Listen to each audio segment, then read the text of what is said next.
Salutare lume! Aici avem un kit de 2x80W care a fost recuperat dintr-un amplificator ruginit care nu se mai merita să-l restaurez.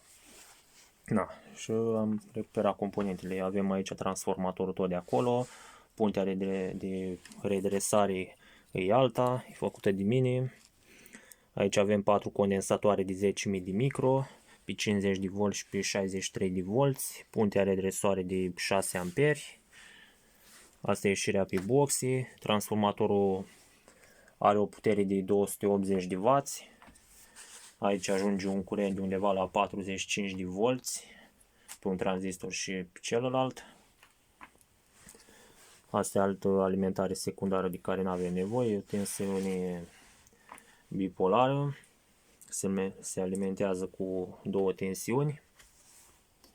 Toate piesele sunt originale, nu au avut nimic schimbat.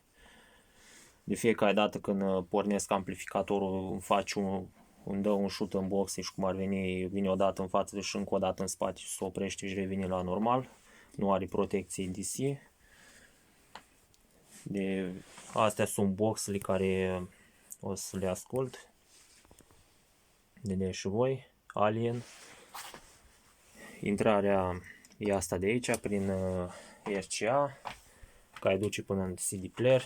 CD player-ul având sunetul mai bun și mai puternic, o să pot duce amplificatorul aproape la distorsiuni, dar aproape numai, deci nu de tot. După cum puteți vedea, e dat la maxim aici. Da, deci să-i dăm play.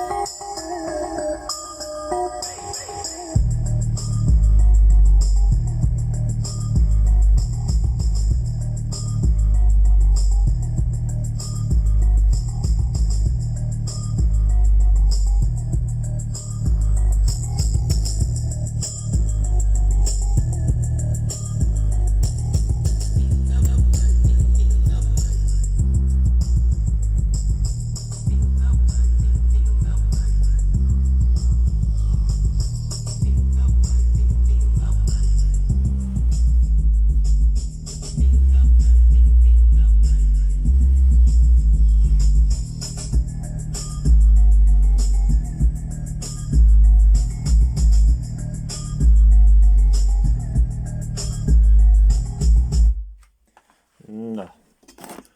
Oricum, din încălzit se încălzește foarte greu. O avut protecție și la supratemperatură, numai că, da, dacă nu mai are protecția de sine, nu mai are protecție nici la supratemperatură. Boxele sunt pisti capul lor, adică încep să încălzească, să miroasă de la bobină. Da. Deci voi aici tranzistori originali. Da. Cam asta e. La revedere!